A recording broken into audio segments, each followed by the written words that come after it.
been too long since I've Hancock. fight. To think I ever doubted you.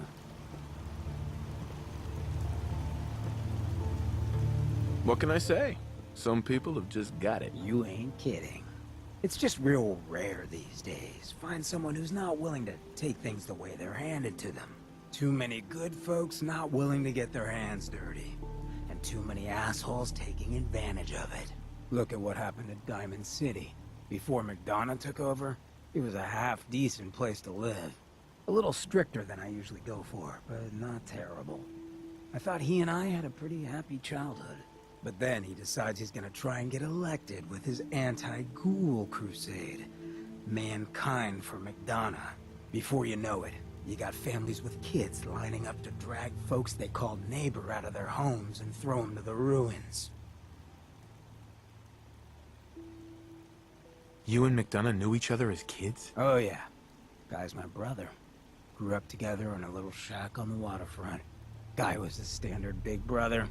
Entitled, punchy, liked to shove rotten potatoes down my shirt and slap my back. But I never thought he'd be capable of something like what they did to those ghouls. Why did McDonough campaign against the ghouls? Because he thought he could win. There'd always been a pretty clear divide between the folks living in the stands and those down on the field. I'm not convinced they didn't do it just to improve their view. I remember storming into his office above the stands after the inauguration speech. He was just standing there, staring out the window, watching as the city turned on the ghouls. He didn't even look at me. Just said, "I did it, John. It's finally mine." Should have killed him right there, but I don't think it would have changed anything. Instead, I pleaded with him, begged him to call it off. He said he couldn't.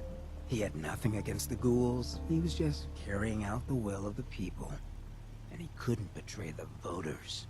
And then he smiled. That hideous fucking mile-long smile.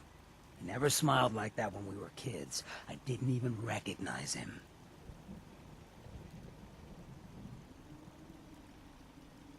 He murdered those ghouls. Him and that whole damn city. I still wasn't a ghoul at this point, so I didn't have to leave, but I couldn't bring myself to stay in that cesspool after that.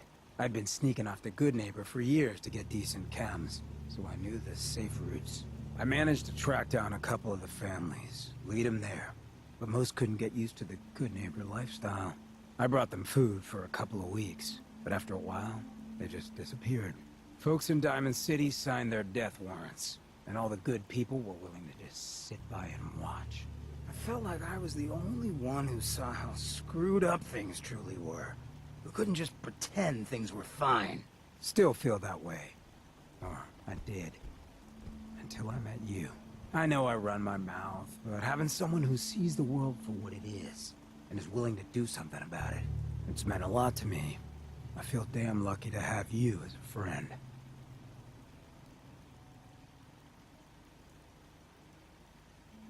I feel exactly the same, Hancock. It's been a hell of a ride thus far. Then here's to a long road, with plenty of ammo. Well, thanks for hearing me out. You probably weren't looking for a history lesson, were ya? You wanna hit the road?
Adventurer when I was younger.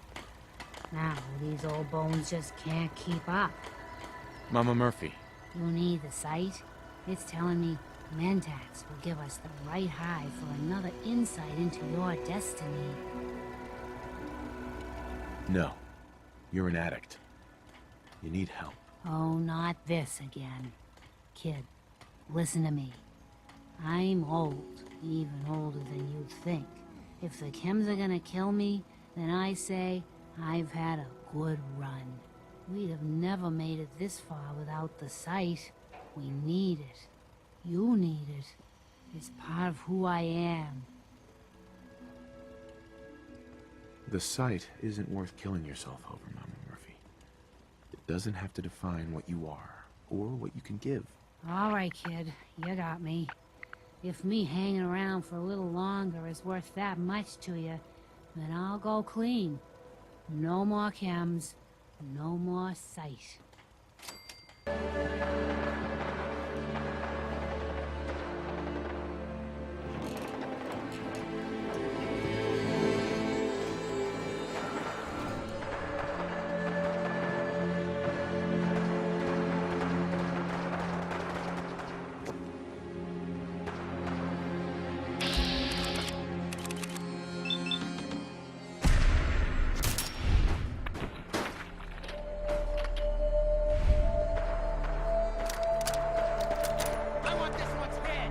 Here on gunner business, so back off. Here on gunner business, so back off.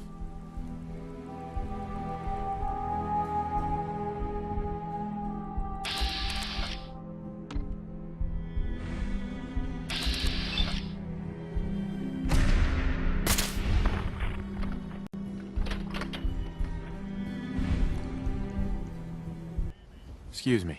Well, this should send a message to the gunners to stay off my back. You aren't afraid the gunners will retaliate? The way these lunatics act, you'd think they would. But I know better. With the gunners, it's always about the bottom line. And they just lost this entire way station, and that cost them big. Besides, they have no way of knowing I was involved. Anyway, I guess I owe you a favor now. After all, you hired me, but I'm the one that dragged you out here. Well, I wasn't about to let you have all this fun alone. Glad you enjoyed it. Tell you what, I'm going to give you back the caps you paid me in Good Neighbor. I'll still stick with you because that was part of the original deal, but now we're even. There you go. I guess we're done here. Lead on, boss.